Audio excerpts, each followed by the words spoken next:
Hey, this is Liam.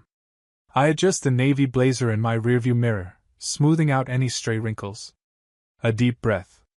The copper room looms in front of me, with its tall windows glowing under the warm streetlights. The place feels both upscale and cozy, a quiet little haven where the outside world can fade away. I check the time. I'm a few minutes early, but it feels good to be ahead of schedule. It's a thing I pride myself on. Punctuality, focus, optimism. All part of the package deal. I tap the steering wheel with my fingers, mentally running through the small checklist I've prepared. Open table reservation made 2 weeks ago, new cologne, smoky, earthy. A touch of confidence in a bottle. The table's set. Now, it's just a matter of making sure the conversation flows as easily as the wine will. I step out of the car, adjusting the sleeves of my shirt before striding towards the entrance. The maitre d' greets me with a smile, his bow tie slightly askew. I can't help but notice. It's not quite crooked, but it's definitely a little too relaxed. A minor detail, but I can't shake the impression that it says something about him. Maybe it's the way his hands fidget with it when he looks down. A touch of indecision in the air. But I push that thought aside. I'm here for the night, not to analyze ties. And that's when I spot her. Sally. She enters the restaurant with a kind of grace I wasn't quite prepared for. Emerald green dress, the kind of color that draws eyes but doesn't scream for attention. Her stride is confident, purposeful, like she owns the space around her. Every inch of her posture tells a story of someone who knows exactly how to move through the world, someone who's comfortable in their skin. The contrast is striking. I didn't expect her to have this kind of presence. I step forward to greet her, but before I can even get a word out, she's already speaking. Nice place. Quaint, for this part of town. It's a casual observation, but there's a sharpness to it. She's not just commenting on the space, she's assessing it. Her voice confident but with a touch of dry humor. I grin. There's something effortlessly clever about her, sharp, but not in a way that feels harsh. You think so? I reply, smiling as I guide her toward our table. I've always thought of it as more intimate. Intimate, huh? She laughs softly, glancing around the room. I guess that's one word for it. It's cozy.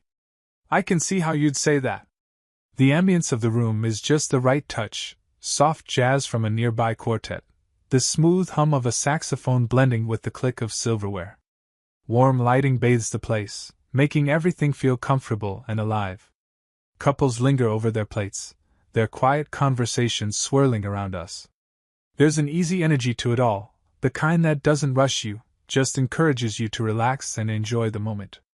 The noise isn't intrusive, it's part of the background, like a soundtrack to a perfectly framed picture. We sit, and I'm still a little thrown off by the way she carries herself. Sally's LinkedIn profile had made her seem confident, sure, but this presence, this aura around her? It was completely different from the image I had in mind. I've seen her professional photos, the ones where she's posing in a sharp blazer, arms crossed, the smile more like a careful mask. But in person, it's clear, she's not just some polished professional. There's depth to her. She's exactly who she projects, but it's not just a polished exterior. It's something more, like she's always in control, always on the pulse of what's happening around her. So, what's the story behind the emerald dress? I ask, trying to bring myself back to the conversation. The real conversation. Her eyes flicker to mine, a playful glint dancing in them. Why do you think it has a story? She asks, leaning back just slightly in her seat. I don't know, I respond. Just feels like one of those dresses with a backstory. Something more than I just felt like wearing it. She laughs, the sound light and easy, like she's amused by my curiosity. Maybe it's just because it's my favorite color, she says. Or maybe it's because I wanted to wear something that wasn't black for once. The conversation flows naturally, but there's a part of me that's still trying to wrap my head around her, trying to find where the story I imagined intersects with the one playing out in front of me. She's more than I expected. And I'm starting to wonder if she knows exactly how much power her presence holds in this space. The waiter approaches, and Sally's order comes out with precision. Grey Goose Martini, she says, her voice smooth but clipped. Extra dry 3 olives. No lemon or twist. Extra dry, she repeats, almost like a command. I sit back, trying to appear relaxed, but something's off. I adjust my tie, feeling it tighten a little too much. When Sally looks at the menu, she lifts her eyes and grins. Oh, is that tie straight off the rack? It's got that charm, she says, with a playful yet biting tone. I freeze for a second, unsure whether she's teasing or genuinely mocking. A slight curl of her lip and a raised eyebrow make it clear she's not joking. Yeah, I'm not much of a fashion guy, I stammer, tugging at the tie as if trying to force it into submission. She leans back in her chair, swirling her drink. The food here? Pretty decent for the price, she says with a slight pause.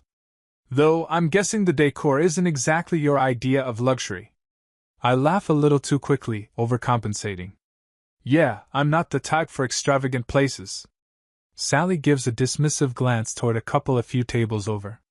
The man is proposing, his voice shaky with excitement. Her lips curl slightly, and she murmurs, Ugh, that's original. Her sarcasm isn't subtle. I can feel it like a weight settling on the table between us. Am I being too sensitive? I think, adjusting my tie again. Maybe I'm overreacting. Maybe I'm reading too much into it. But the uneasy feeling lingers. We talk about neighborhoods next. She mentions her Back Bay condo like it's a given, a place I'll never quite belong in. Somerville? She repeats, dragging out the word, like it's some far-off, exotic land. Right. I live in Back Bay, she adds with a smile. It's more refined, I'd say. I nod, not knowing what to say. I've heard. It's definitely got a different vibe. She looks down at the menu, distracted. Yeah, different. I'm used to a certain level of quality, you know? I don't know what it's like to move through life with that kind of certainty, that kind of confidence. I wonder if I'll ever feel comfortable in a place like Back Bay. Right now, all I can do is sit here, adjusting my tie for the 3rd time, trying to ignore the knot tightening in my chest. Sally's composure is immaculate, but it's beginning to feel like there's a gap between us that I can't quite bridge. Her words, though coated in charm, make it clear we're on different wavelengths. I try to keep up, but everything she says seems like a subtle test, a quiet challenge to my world. And I'm not sure how long I can keep pretending it doesn't bother me. The conversation takes a shift as Sally leans forward, her eyes narrowing just a little. So, how big is your company, Liam? Must be quite the scene, right? I hesitate for a second. The question comes out of nowhere, but I should have expected it. It's mid-size, I say, avoiding the specifics. We have about 150 people in the marketing department. She tilts her head, considering this. Interesting, she murmurs, as if it's some sort of puzzle. Small but nimble, I guess? Her tone is casual, but there's something about it that feels off. Like she's trying to gauge where I stand without actually saying it. She doesn't give me much time to respond before she adds, I'm with a much larger firm. Senior investment strategist, you know. It's a different world entirely. Her posture shifts again, her chin raised, her shoulders squared. She's leaning back just enough to make me feel smaller, though I know it's probably unintentional. I swallow, trying to shake the discomfort off. Yeah, I bet it's a lot more high stakes, I say, trying to sound confident. Oh, absolutely, she replies, her eyes glittering with something close to satisfaction. The pressure is unreal sometimes. But you know, I thrive in it. I'm always up for a challenge. Harvard MBA, fast-track promotions, international assignments. You know how it is, she says, the words slipping out like they don't even need to be said. I nod, trying to force a smile, but her resume hangs in the air between us. A Harvard MBA. International assignments. I don't mention the state school I graduated from. She wouldn't understand. So, what about you? She asks, with an almost too sweet smile. How's marketing going? Must be creative work, right? Her voice drops into that mocking tone. How creative of you! I feel my jaw tighten. I don't know why it stings so much, but it does. Yeah, it's challenging, I mumble, realizing I've stopped making eye contact. Sally's gaze flits back to her menu. I'm sure it is, she says, almost as if it's a line she's rehearsed. It must be so challenging in your position. The market must be brutal. I push my pasta around on the plate, trying to keep my hands steady. My appetite's gone, but I don't want to seem rude by not eating. The noodles twist around the fork like they're trying to escape, and I'm too preoccupied with the pressure in my chest to care. The silence stretches on a little too long, and I notice her eyes on me, measuring. I can't shake the feeling that she's sizing me up with every word, every question. It's like I'm being tested, but I don't know the rules of the game. So, do you get to travel much for work? She asks, her tone lighter this time, but I can hear the underlying sharpness in it. Not as much as I'd like, I admit, still trying to steady myself. Mostly regional stuff, you know. New England, sometimes further out. She smiles, a little too wide, and it doesn't quite reach her eyes. I suppose that's nice. You must get to see a lot of the charming parts of the country. Her words hang in the air, coated in sugar. I've heard this before, the subtle digs masked as casual conversation, and it feels like they're starting to pile up. I realize this isn't about her being genuinely curious. This is about putting me in my place, without me even realizing it. She leans back, the slightest hint of smugness creeping in. I mean, I get to fly all over the world, she continues. Tokyo, London, Zurich. I'm always jetting off somewhere. It's a different kind of lifestyle. I try to keep my face neutral, but I can feel my palms starting to sweat. The collar of my shirt feels tighter, the fabric pressing against my neck like it's trying to choke me. I can't stop thinking about how far apart our worlds are. Harvard, international promotions, back-to-back flights to Zurich, and then me with my regional marketing role, stuck in a state school bubble. I realize in this moment that Sally's not interested in finding common ground. She's already decided what she thinks of me, and now she's just making sure I know it. Her questions have turned into weapons, small and pointed, meant to expose every little insecurity I have. And I can't seem to stop myself from falling into the trap, each word leaving me feeling smaller, more inadequate. The tension feels unbearable, but I try to smile, to say something that will ease the moment. But the words get stuck in my throat, and I know I'm failing. I'm failing to keep up with her, failing to be the person I thought she might see. The final straw comes when Sally leans back in her chair, watching me with an almost predatory calm. You know, Liam, she begins, a slight smirk on her lips. It's funny. People in your line of work often end up settling. She looks at me over her wine glass. I mean, it's not a bad thing, necessarily. You know, some people are okay with that. My heart jumps. My pulse is racing now, hammering against my chest like it's trying to escape. I try to swallow, but my mouth feels dry, like cotton stuffed behind my teeth. Settling? I echo, my voice barely above a whisper, though I can feel the tension in it. I cut myself off before the words spill out too fast. She's doing it again. Twisting the knife. Her eyes flick to my collar, then back up to meet my gaze. Yeah, settling. I mean, there's nothing wrong with it if you don't mind never quite reaching your potential, right? I want to say something, anything. My hands are shaking. I glance at my watch. 4 minutes have passed. 4 minutes since she dropped that last comment, and now I can't stop checking the time. Another glance, 2 minutes later. Another. The third time, Sally notices. Checking your watch? She asks, a raised brow. Already bored?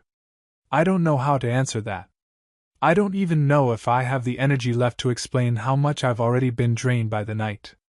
No, I'm not bored, I reply, a little too quickly. I immediately regret the words. It sounds too defensive. But Sally's smile only tightens. Oh, right. Of course not. Just keeping track of the time. That's so professional of you. The words hit like cold water splashing on my skin.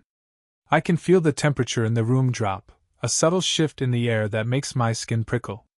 It's like I'm sinking into a chair I never chose, drowning in the weight of her disapproval. Out of the corner of my eye, I notice the couple at the next table glancing over. The man's hand is resting gently on the woman's, but even they can sense it, something's not right. The murmurs from the tables around us get quieter, like the restaurant itself is holding its breath. Everyone knows that the tension's building, and they're just waiting for the explosion. I swallow hard again, the bitter taste of frustration mixing with a growing sense of panic. I try to focus on my plate, pushing the uneaten food around, anything to avoid her eyes.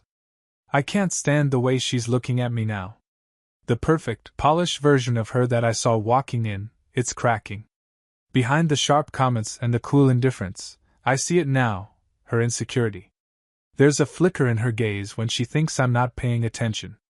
A split second of vulnerability. A tiny crack in the facade. For the first time tonight, I realize she's not as untouchable as she wants me to believe. But that realization doesn't bring comfort. It only makes things worse. The waiter comes back to collect the empty plates, and I look down at the bill. It's as if the act of paying suddenly becomes this monumental task, this huge mountain I can't seem to climb. Sally grabs the bill before I can reach for it, glancing at the total. "I'll take care of it," she says, her voice flat. "Are you sure?" I ask, unsure why I'm even asking. Maybe I want to feel like I'm still a man who can hold his ground in this moment. She waves her hand, dismissing the idea with a quick flick of her wrist. "Of course. You don't have to worry about that. You can settle for something, but not for this." She gives a strained smile. My throat tightens as I realize how this night has turned into a series of small, sharp cuts, all adding up. No more apologies, no more pretending that this date will turn around. The restaurant's starting to clear out. The jazz quartet's played its last tune, and the clinking of glassware and soft murmurs of conversation fade into the background.